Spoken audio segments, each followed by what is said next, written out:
Good morning. It's Sunday and we are here. We're showing up. That's what we can do.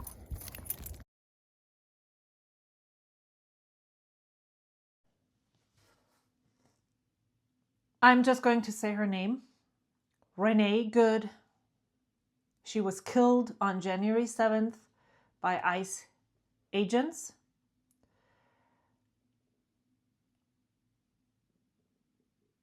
This is not how I want to live. And I hope wherever you are that we all can make a difference by calling our reps, by speaking up. And if none of that works for you because you're just barely hanging on by a thread, just getting up in the morning and continuing to be here is a lot. And you're doing amazing just by doing that. People who have more room, more energy in their life will be able to speak up on your behalf. I'm struggling, as you might know. This is, by the way, your favorite neighborhood nerd, Simone. Maybe not so favorite anymore after hearing these words. And if you don't agree with any of the things that I said, then I would appreciate it if you unsubscribed from my channel. I had an agenda for what I want to talk about today, and I think I'm just going to go ahead with that, even though it feels unfair that I get to do what I love to do and keep on living my life, and so many other people can't. As you all know, Atlas stopped their affiliate program. I still have the link and my code in so many of my videos from the past 2 years that to remove those, I feel, is wasted energy. They will just go into the void and people will realize that it's no longer working. I have better things to do than edit every single description in my videos. But I am so thankful to all of you who used it over the years. I think it was 2 that I was part of their program. And I appreciate you so much because you made purchasing so many things possible for me. My new code, I just want to highlight the code that I also have had for quite a while now, is the code with vanness1938.com. It is Simone Wright, and you should see it here on the screen right now. There are, just with any affiliate code, some exclusions that apply, but you should try it. There's other creators that have a Van Ness code as well, so I would highly encourage you to spread the love. But Lisa Van Ness recently started actually giving me credit in the amount that I was able to bring traffic to her site. And I was able to purchase 2 things that I didn't know I needed. So let me show you what I'm talking about. Yeah, you are seeing 2 of these pens right here.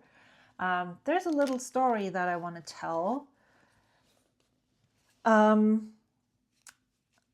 When I received this pen, this is a White Bear Pens Ursa Minor in the Pride color.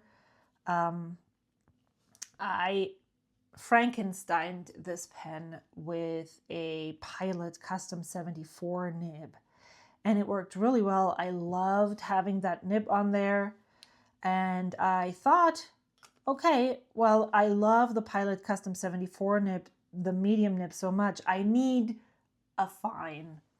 Then I purchased a fine nib, put that nib on here, and something went completely wrong. The ink expelled fully into the cap, and I thought, oh no, what did I do wrong? But when I put the fine nib on here, I needed the medium nib to go somewhere, and so I put it into my, I think this is the not broken one. I put it into my Opus 88 demonstrator, the 2024 pink special edition. And I fell absolutely in love with it. This modification, this Frankenstein pen, is one of the best pens that I have used in the recent months. I love how it feels in my hand. I like how the distance of the nib from the paper, everything about this writing experience is fantastic. For me, the Custom 74 has always been a really good and reliable pen. The only reason why I haven't used it lately is because of the pen body. It is just too narrow and not comfortable for me. And I also experienced some dryness with the Pilot Custom 74.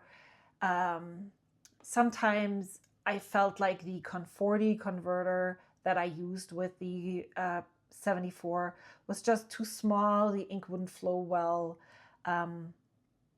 But this is a Japanese eyedropper pen, and it is filled with ink. The barrel is filled with ink. The flow is unhinged. And I feel like I'm actually amplifying the amazingness of this pen. Let me stop talking and yapping on. Very often when I used a Custom 74, the downstrokes would be amazing. The upstrokes would be dry. You can see that here as well, that there's definitely, this is much better right here than it is going up. But I feel like this is doable in comparison to how it used to be. And I think most of that is due to the fact that this is now an eyedropper pen instead of a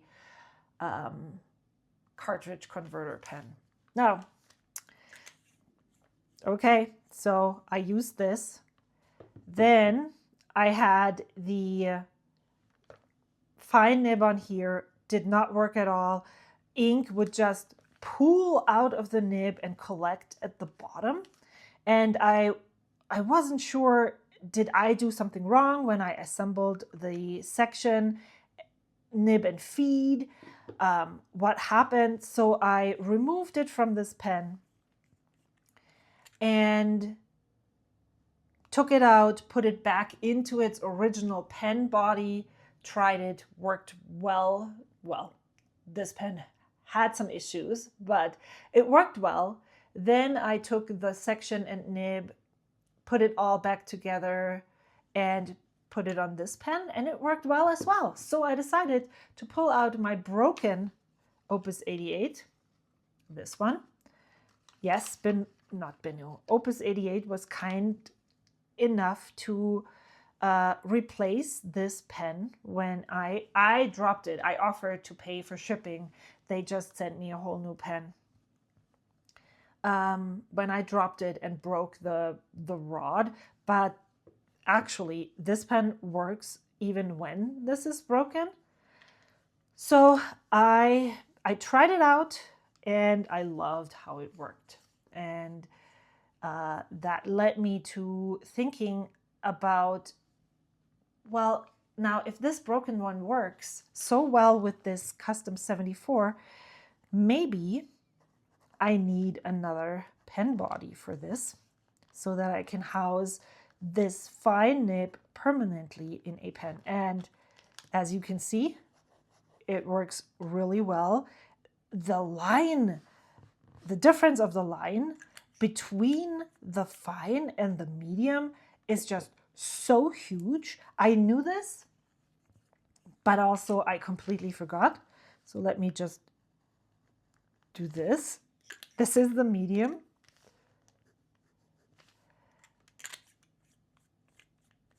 And then this is the fine.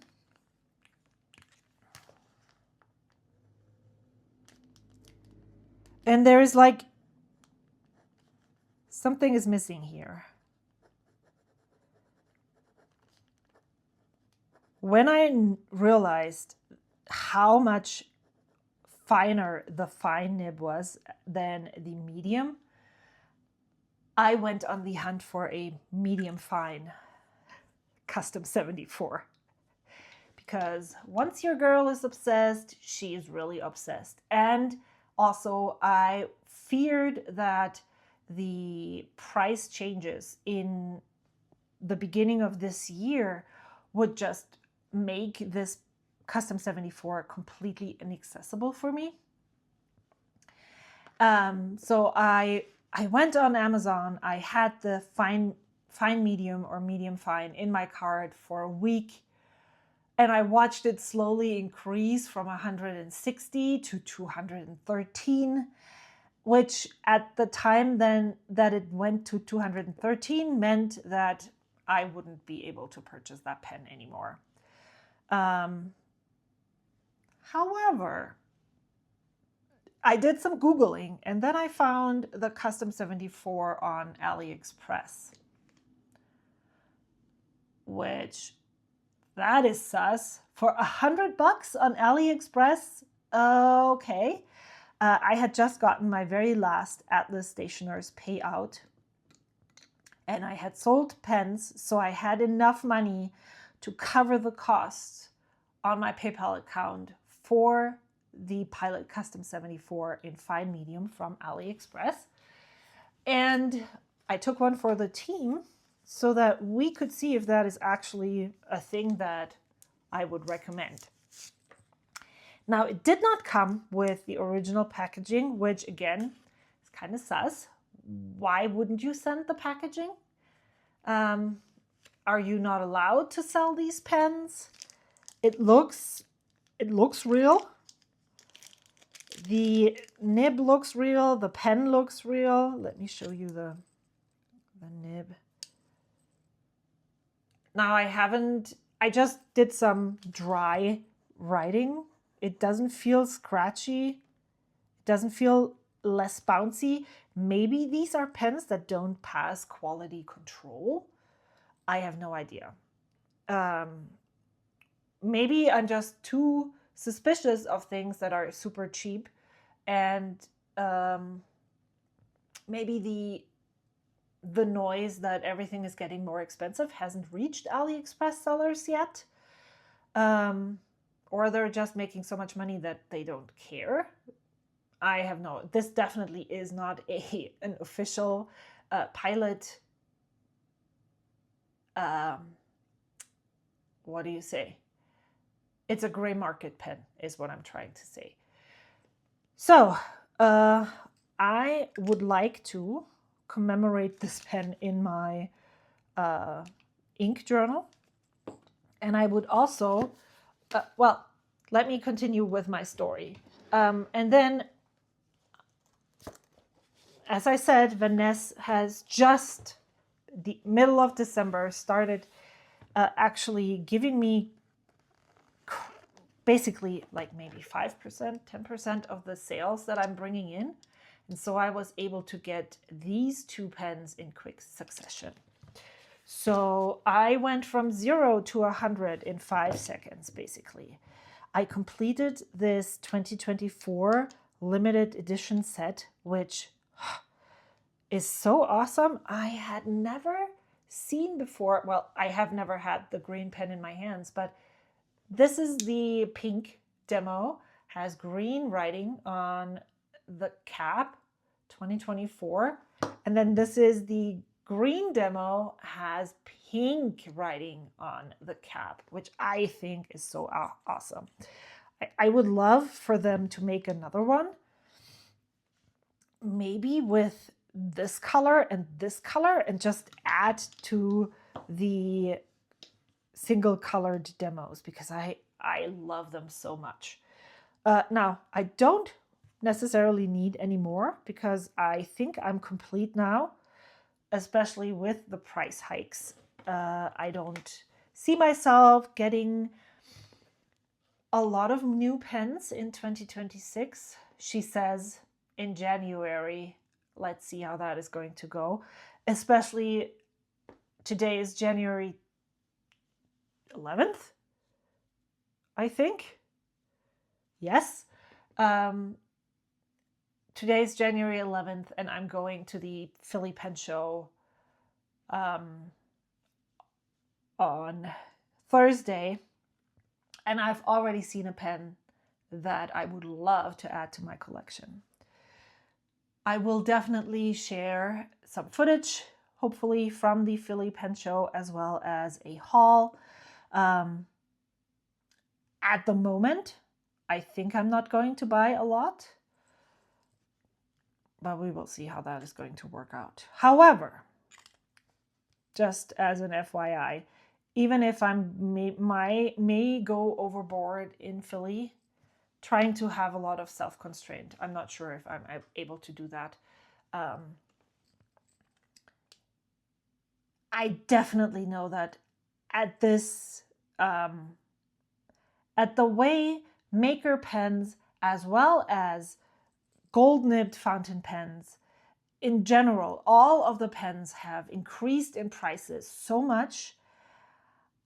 I'm not seeing myself adding a lot to my collection in 2026, just because the prohibitive factor is budget. Especially, let's say I'm making some amazing scores in Philly, and I currently don't have the budget for that. I need to replenish what I have spent that I didn't have, you know? So there's some sense, I'm trying to talk some sense into myself, as you can see here.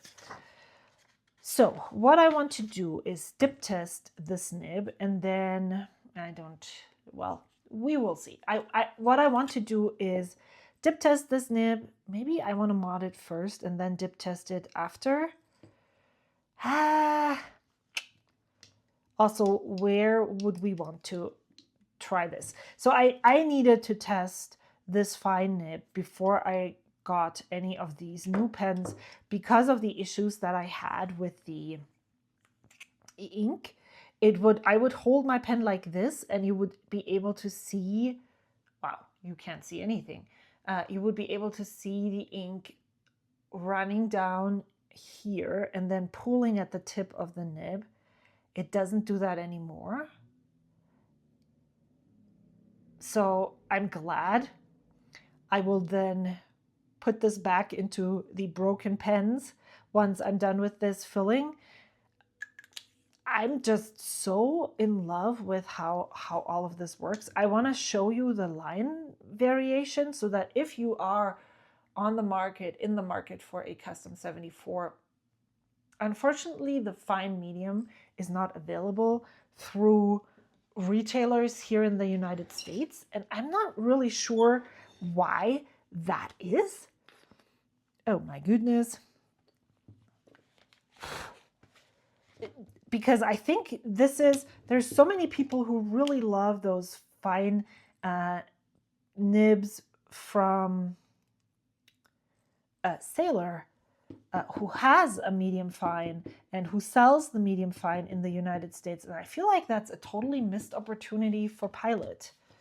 So let's try and see how that is going to work for me. Yeah. I figured that this writing experience was exactly what I had hoped to get from the fine nib, and I had just completely forgotten. So the fine nib that I showed you earlier is a nib or a pen that I was able to acquire secondhand. I was able to get it at a really good deal, so it wasn't something that I was going to think about twice.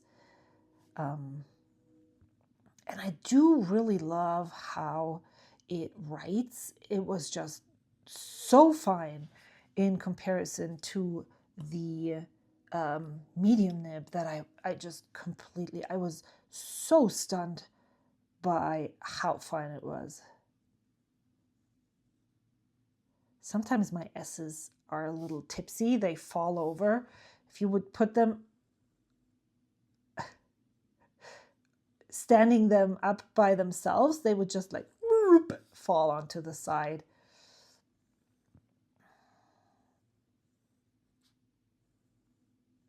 So I feel like this nib is actually super smooth and very, very easy to write with.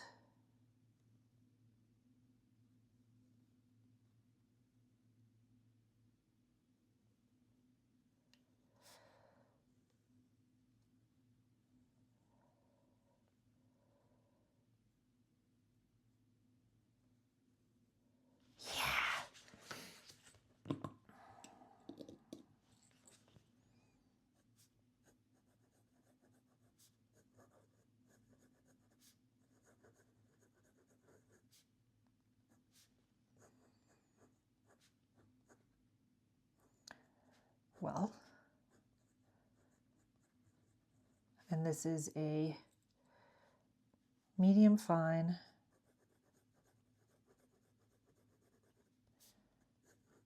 fine 14 karat gold nib.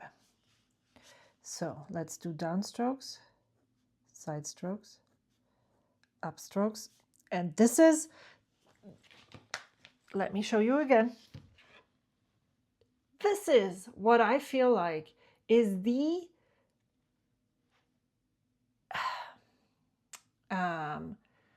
thing that every pilot nib that I have used has. Super dry upstrokes, and sometimes those are actually too dry for my liking. Let's do some flexy, not flexy, just add a little bit of pressure to this. So this is the medium fine. Now, obviously, because I'm not using the same ink in every nib, when I am sharing those, I'm going to do the medium, the fine, and then the medium fine yet again. When I'm sharing those nibs with you, well, this is the fine, then I'll do the fine. When I'm sharing those nibs with you, there is different inks in each one of them. So the inks definitely influence the writing experience as well, and the wetness that is coming out of the nib. And yeah, just highlighting the dry upstrokes. This nib was, I think it had misaligned tines. I did a little bit of tweaking, and then it was, in general, it was super dry, so I actually let it sit overnight with brass shims in between the tines because it was just so fine and so dry. Let's do the medium fine one more time.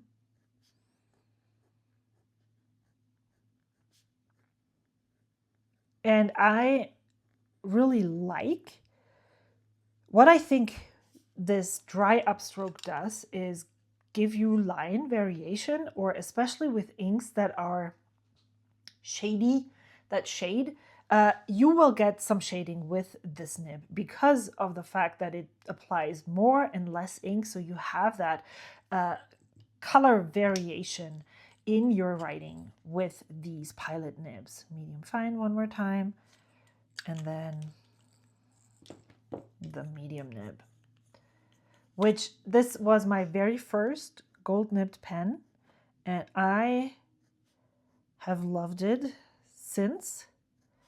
I have not regretted purchasing this nib ever.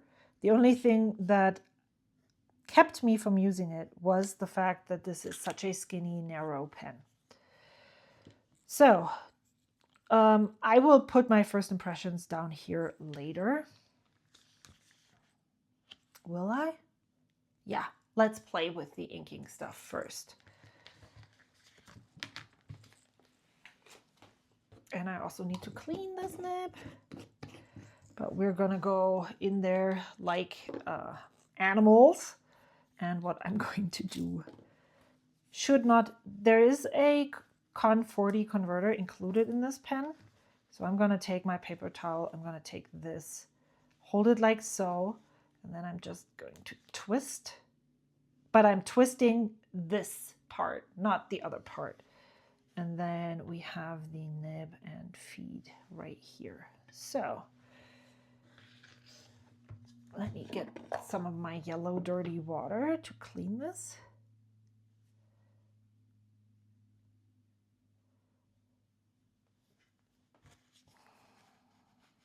And then let's dip this in here.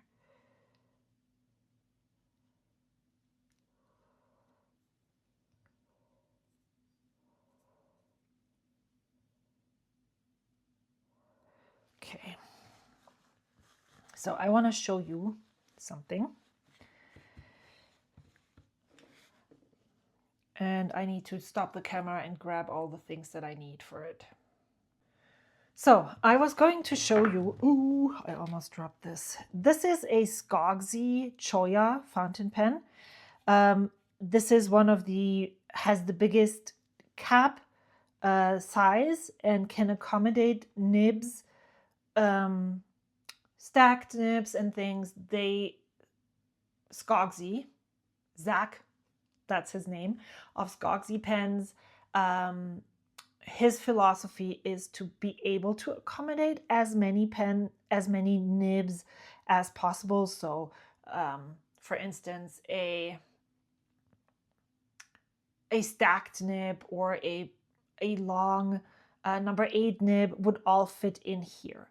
However, what doesn't really fit or work, even though he is trying to make a lot of room in this pen to accommodate different types of nibs and stuff, is the cartridges or the converters that you would need to use with those nibs. Well, and here's the thing, you don't need to use those. You can eyedropper your pen.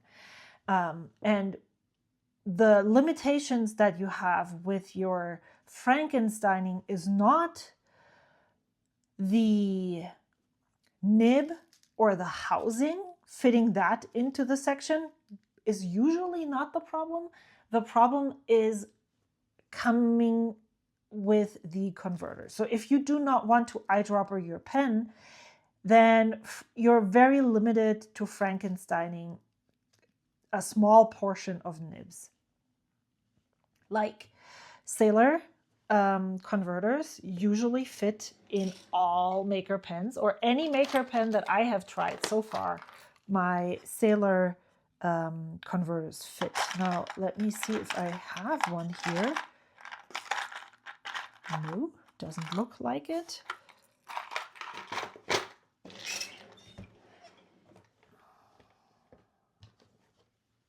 Here's one.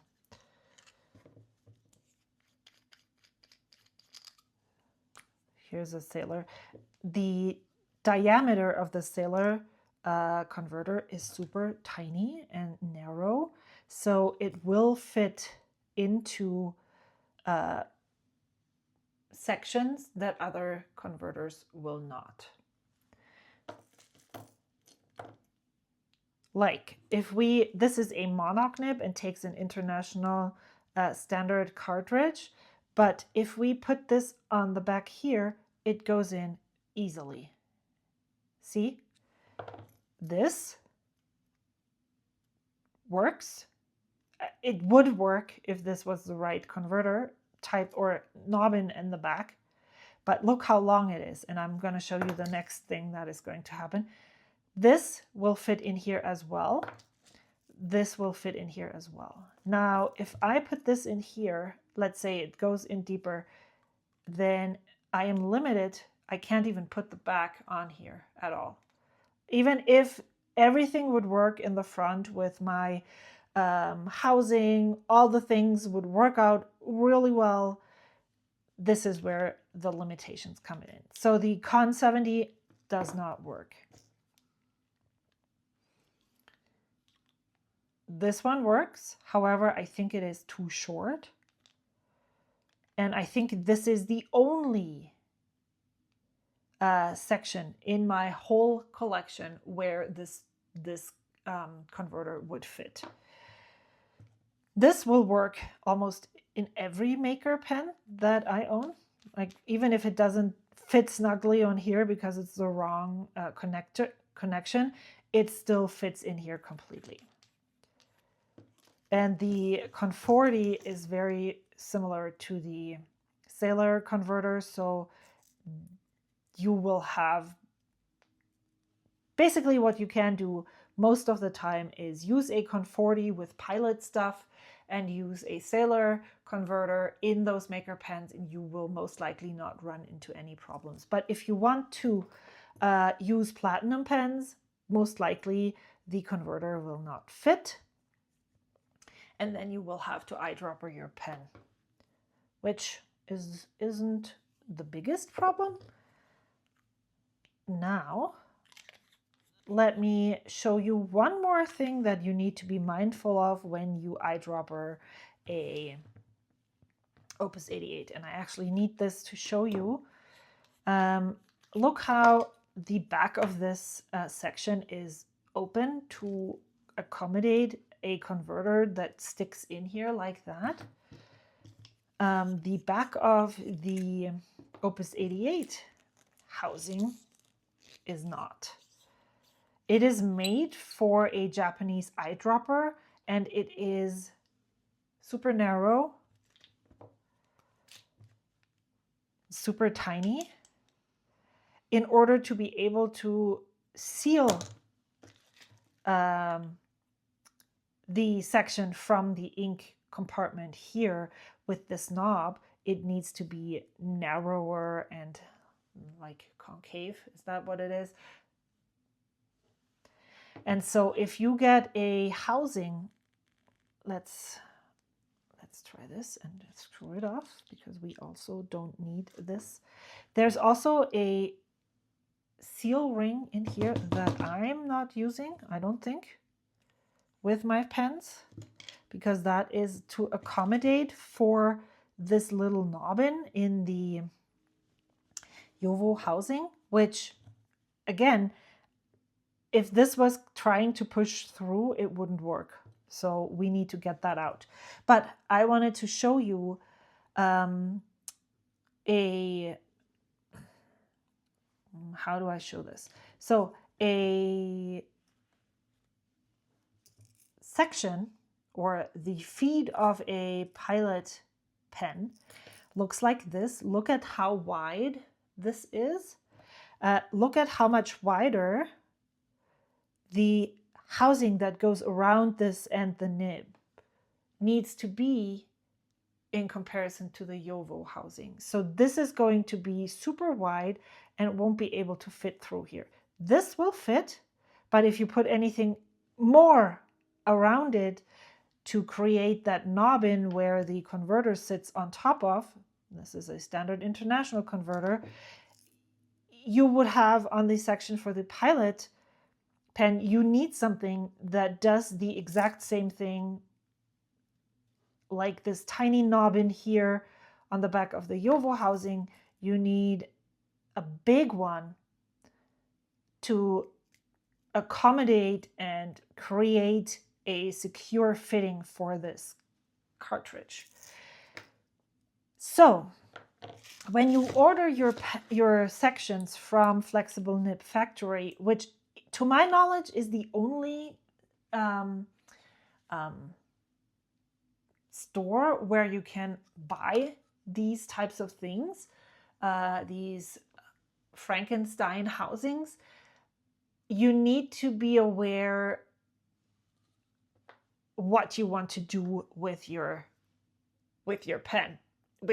Do you want to use a cartridge? Then you need a section that is bigger than this so that you can attach the converter to this. This one is an eyedropper section, and so it won't fit here. This is, so I can use this with a Pilot number 5 nib, but I won't be able to use a converter with this. I will only be able to use this to eyedropper the pens. I could put this into this section right here, and it would work perfectly well, just like so. I'm not gonna, so I can grip it with my hands. And then I would have to eyedropper this pen and use my pen like this. What I can't do is use this with a converter.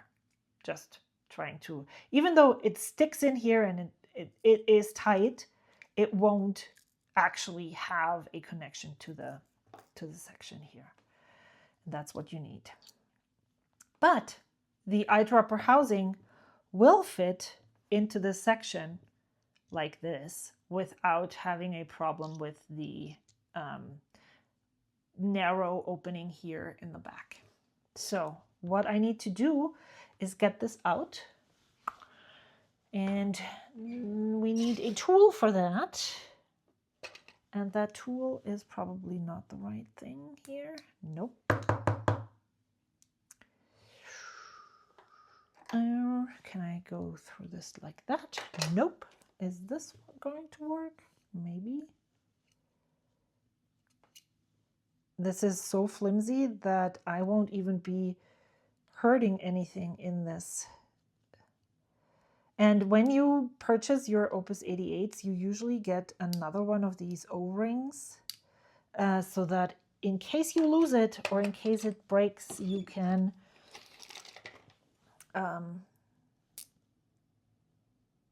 exchange it. You have a spare one. I don't want to do this. There we go. Is it coming?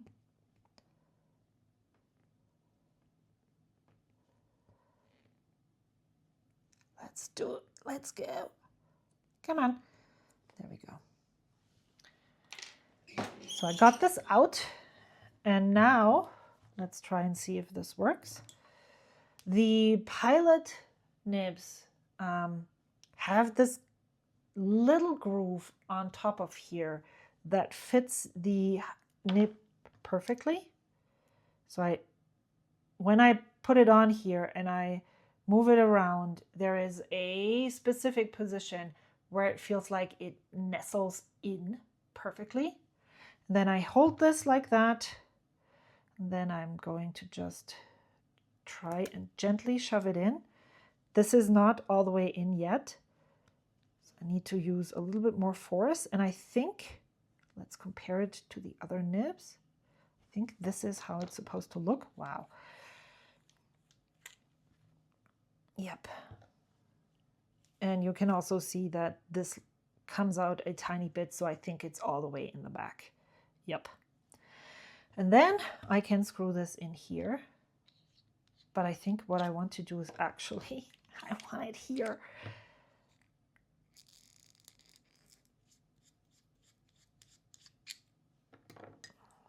Let's do this all over again. My suspicion, and that's why I'm moving this around here, is that I will be using the medium and the medium fine nib just a smidgen more than the fine. And I really love these two 2024 special editions. So I want to have nibs in there that I really love and enjoy, instead of, well, actually, it doesn't really matter. This one looks really nice as well. And I've heard a lot of good things about modifying pens specifically modifying the Opus 88 demonstrator with, see, there it is, all the way at the end, with gold nibbed pens, because they have such a huge ink capacity And I think Aziza from Gourmet Pens does that a lot. And my friend Wendy Sue got me onto the Opus 88 kick. I actually thought that I might want to sell my Opus 88 sometime during 2025, and I'm so glad I hesitated, which is exactly, there were people when I shared my my video about the pens that I currently still own and what I acquired and where I sell those, that asked me if I ever felt regret selling a pen. I haven't. When I repurchased the Platinum 3776 in medium, this is the only pen that I have acquired since I sold it. And I wrote with it again. I didn't feel remorse for selling the pen because at the time that I sold it, it was the right decision. But I felt a little stupid. Do you remember where I put the other nib? Huh. Weird. Oh, it's because it's not black. There we go. There's the two Opus 88 nibs. And I don't feel regret. It works in weird ways for me, that I know immediately when I think, well, probably I need to let this go. And then either it is, yes, I need to let it go. And then I basically take a photo of it right away and sell it. Even I don't even put it to the side and wait and see. And basically, if I'm not 100% sure right away, I shouldn't sell the pen. And the same goes with, because I was considering selling the Custom 74, the medium nib, because of the nib, the narrow grip, and I didn't. And something just kept me from doing that exact thing. And I know now why. And that is exactly how I felt with or about the Opus 88. I had it in my hand several times. It's like, maybe I should sell this. Maybe it's not the right pen for me. And I then put it back and thought, well, next time I want to sell a pen or I want to raise funds. Maybe then. And I never had to choose this pen because I always found other pens that I'd rather sell than this one. And so I know that this is a definite sign for me to, when I'm hesitating selling a pen, I should wait and see what is going to happen with it. If that makes sense. So for me, for sure, selling a pen is an immediate decision. It makes sense to me in the moment, and it never not makes sense. And as soon as I start hesitating about selling a pen, I need to just lay low and keep it. Oh, that Sailor converter goes right in here. Yeah, so there's that. I hope that was informative and an interesting excursion into Frankensteining your pens. I know that because I've been talking about this for so long, and I just wanted to follow up and give a little bit deeper explanation on what you need to think of. And especially, like, you could totally Frankenstein an Esterbrook SD or pens that you buy from like not the smallest makers and also not the huge corporations like Pilot or bigger corporations. You could modify a Leonardo, you could modify a Delta Duna, you could modify quite a few pens, an Esterbrook SD, but you just need to remember that you cannot eyedropper pens that have metal parts on the inside of your pen bodies. So basically, like if this part is metal, they advise not to eyedropper pens that have any sort of metal stuff. So here, is there metal? I thought so. Yeah. So if your sections look like this, you shouldn't really eyedropper pens. And so I just wanted to give you that shout out that even before you buy a section to modify, you could totally try the cartridges in the pen bodies and see if they even fit. Stuff like that. Are we done with this topic? I think so.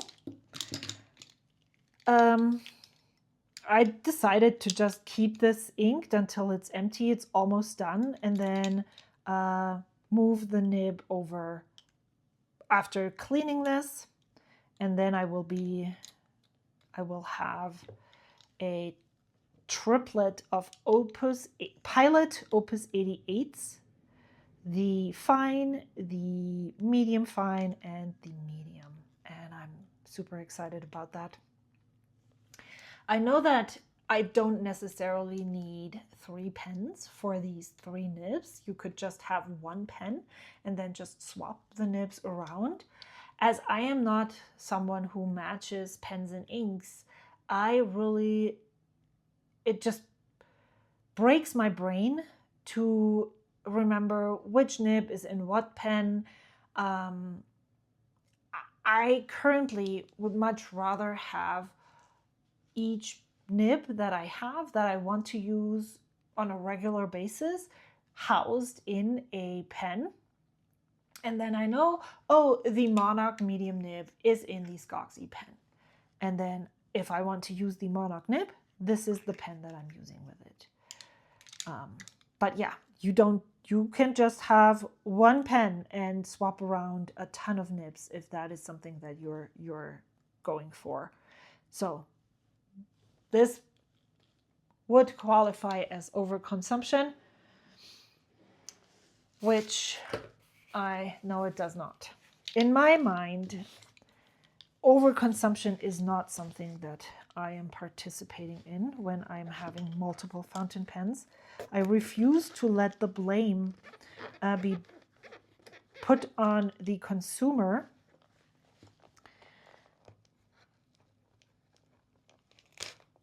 As this thing is bringing me joy. I don't have 50 million shirts. I'm not buying new clothes every 2 months.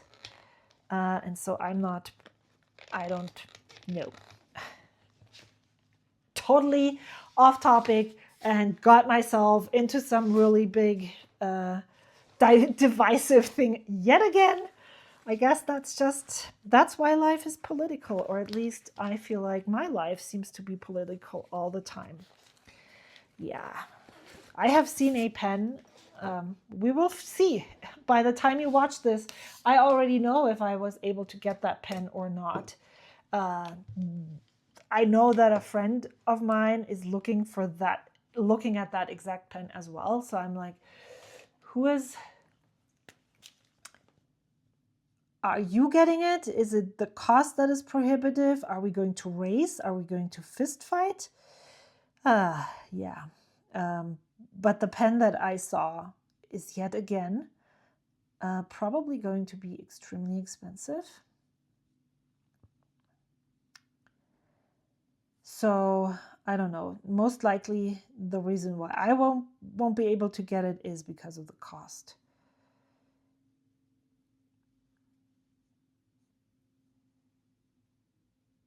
Now, why am I doing this? Because I actually want to show you, I shouldn't do this because I want to show you some ink samples that I received from Bailey.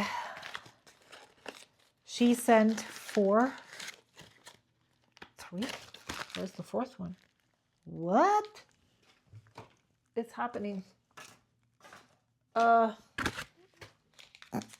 and wait for it. The one that she sent is not even. Did you, Bailey, if you're watching this, did you send 3 or 4? Oh, why I didn't see this laying over there. 4. And so I'm going to put my first impressions on this medium fine nib over here.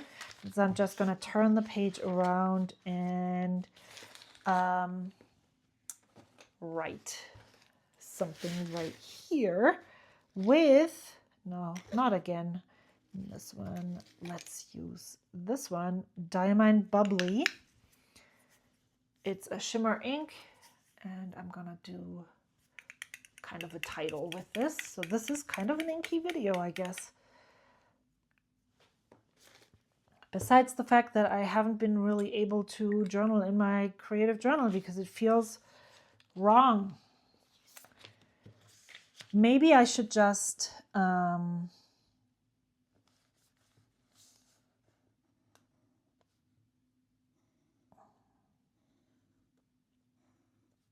write her name into my book. Ink.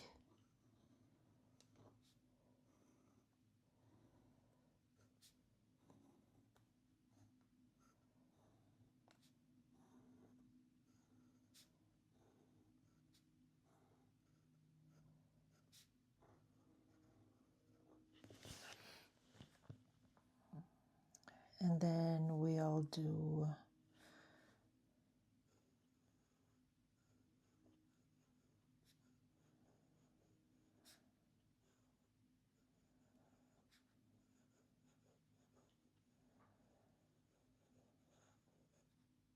yay, I like this. So she sent 4. This one is Birmingham Pen Co. Sea Holly. I love these labels. I don't have a label maker like that. Where's my octopus?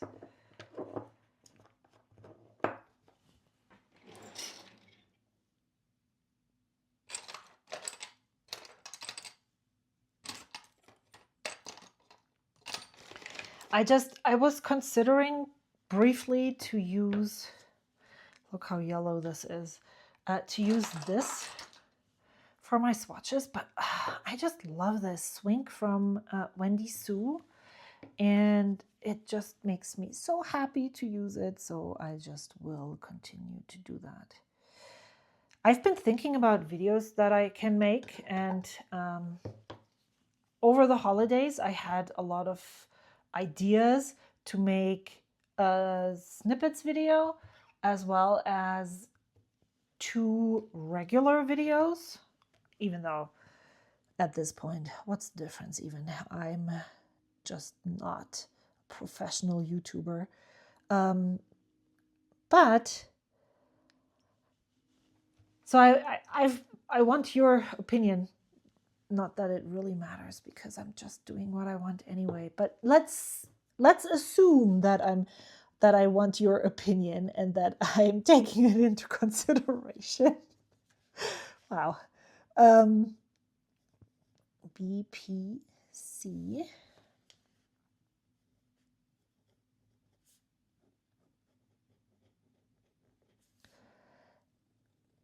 What type of regular content would you like to see? I have thought about, making ink play videos. What I really want to do and what I think I can do instead of always wanting to do it is share my sub pen collections with you.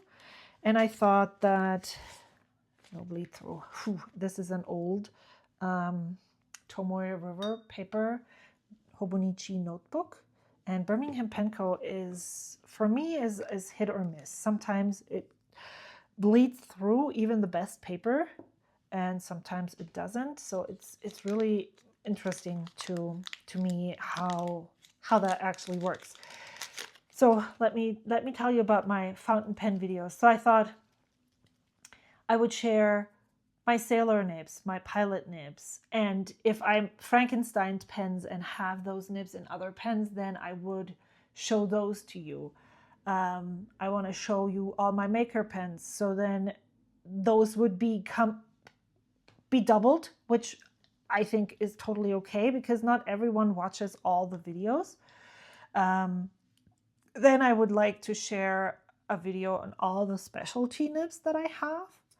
And then I thought, how about also just sharing, fine nibs across the board, medium nibs across the board. That would be super interesting, in my opinion, to see. Yeah, so that's something that I have in mind. Then for repeat videos, kind of stuff that I wanted to share frequently, I've been thinking about an ink play like I did in the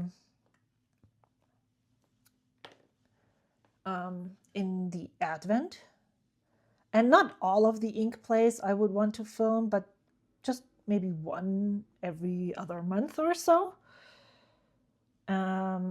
My currently inkeds, which I'm still debating on how to do them. I feel like mine are always too long.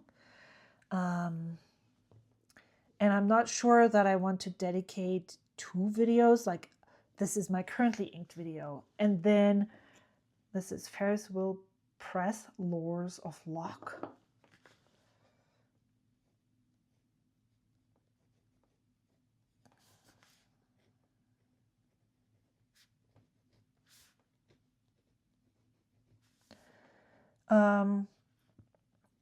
So if I put everything in one video, it would be long for sure. If I do 2, I'm taking up basically 2 slots in my Saturdays, because what I'm trying to say, or what I'm not sure I said it, is I don't necessarily want to knock out 3 videos a week. I feel like that is, I need to just, do stuff and not constantly worry about, do I have enough videos for 3 videos a week? And if I have a lot of content or a lot of ideas to share, then there would be an occasional Wednesday video, but I don't really want to force myself or lock myself into the Wednesday, Saturday, Sunday rhythm. I feel like a Sunday Snippets video and a Saturday, not random, one specific topic video would be totally suffice. So yeah, so currently inked. If it's short, then I'm telling you the pen, the ink, and basically nothing. Do I then talk about the experience with these specific nibs and pens in my Snippets videos? Is that where it belongs? Because that's how it works. I'm really curious to hear your thoughts. Obviously, as I often say, when I'm talking about this on my channel, by talking about it out loud to the camera, sometimes things become clearer before you even see this. And so I don't necessarily will listen to the advice that you give me because I've already come to a conclusion on my own. However, I still want to hear what you think. There we go. This is Diamine Lady Grey. A journal with me video, maybe once a month, maybe one every other month. Because if I say ink play, currently ink, journal with me, color palette, and making diaries, that's already more Sundays than there are in a month. And then I haven't even done the special videos that would be the sub collections and stuff. And a journal with me would probably not be a, yes. I wasn't sure if I wanted a full bottle of this, but I think this is awesome to play with. However, oh yeah, and then I really loved when I flipped through, I loved those videos where I compared, I did this for the Lamy inks, the sepia and the petrol, where I did some, here is the ink, let's find dupes and compare prices. That's something that I would probably want to add to my rotation videos. But I feel like with Diamine Lady Cray, you can't really go wrong because it's such an affordable ink. But this immediately reminds me of Sailor Manyo Fuji, actually. Let me grab that because I want to see it. I don't know. Do I want to color palette? Maybe a random ink video would be the better solution. So let me grab Sailor Manyo Fuji and compare. But maybe it actually splits up into even more colors. I'm not sure. So where's that? Here.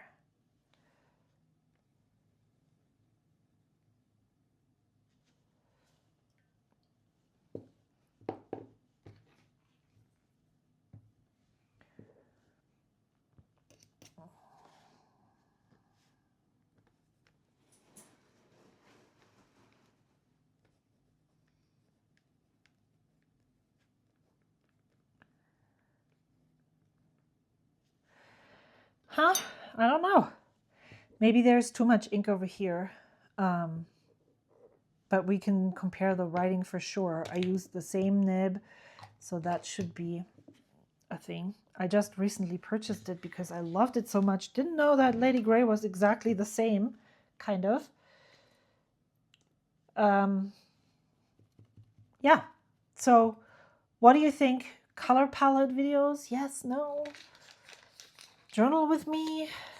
I started my ink play journal with Kobe strawberry chocolate, and I have to say this ink almost put me off the whole journal. I think strawberry chocolate is actually pretty dry.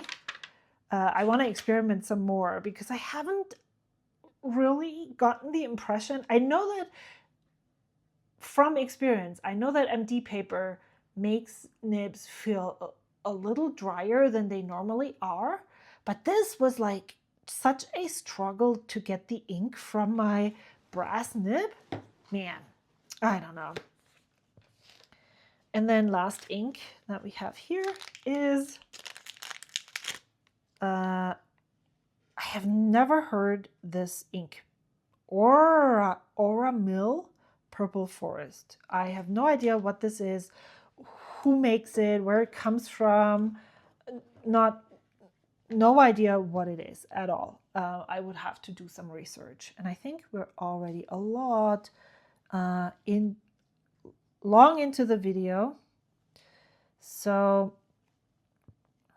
yeah, I did get a bottle of strawberry milk chocolate, not strawberry milk chocolate. I also feel like strawberry chocolate is very similar to Ume Murasaki from Tachia. So maybe that is also an ink comparison that we should do. Let me know again what you think in the comments down below. Or, oh, this is a wet ink. How do I know this?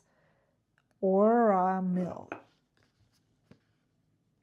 Because the writing is so much thicker than the other inks. Purple Forest is the thing. I have noticed that with several inks. I recently got a sample of Fan Yantan ink, and that was also so broad in this brass nib that I was like, oh, I don't know if I want to put this in a fountain pen at all. If you have any experience with this ink, let me know in the comments down below. Not just give your opinions on regular and not so regular videos. Repeat videos totally help me, not putting so much brain effort into the creation of videos. It's like, oh, this week I'm filming that video because it's that's turn. But obviously, it's not necessarily necessary. No, well, this is more magenta and this is more dusty purple. There's more red in here than here, I believe. Can you just see? Yeah, the writing as well. This definitely looks more gray, and there is more. It's really hard to see. It looks a little more red. This definitely leans more magenta, but they are definitely very similar. And then this is the Purple Forest Lures of Lock with gold, and then here Birmingham Penco Sea Holly. All right, I think that's all I wanted to share today. Thank you so much for sticking with me. I see you. I'm here. I'm showing up for the things that I'm committing to. And I hope you are hanging in there wherever you are. Thank you so much for watching. I hope to see you again soon. Until next time, bye.